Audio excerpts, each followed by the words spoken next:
Hey, my name's Jen Lexman, and I just wanted to share how I've been doing online or remote math instruction this term. So I work in PowerPoint, and I work in PowerPoint in the creating setup, not in the presentation setup. And I do that because I have a graphic tablet, and if I have that plugged into my computer, when I start PowerPoint, I get this really awesome tab on the ribbon called Draw. So I have a ton of pens. I can add extra pens and I can use things to highlight. So if I take my slides and I preload them with equations, I don't have to waste time setting that up. And then if I was doing a question where I wanted them to identify, let's say, different terms of an equation, you can use stuff like highlighters really handily. You can quickly write down whatever you want on the slide.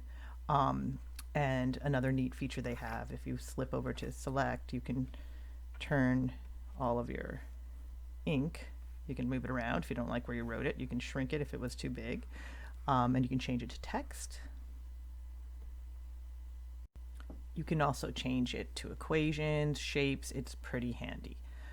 When I actually run the classes, if I'm in a Zoom class, you could select only the slide part of your screen to share, but it's complicated to flip back and forth with that. So instead, I usually collapse a ribbon and then minimize my slides on the side so they're not too much of a distraction, and you have a really large slide to work with.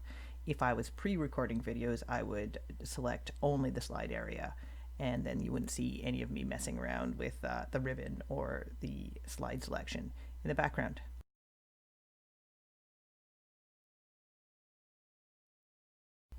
So here's what it would look like when I'm making a video for YouTube, when I'm only recording the slide portion. What you can't see in the background is that I have my ribbon open, all my stuff that I need to access ready to rumble. It's great, works really well for me. It lets me prepare, it lets me do things on the fly. I can always add extra slides. I can always get into the glitter pen collection, which is awesome. I really, really enjoy this method of lecturing, and I hope you find it useful.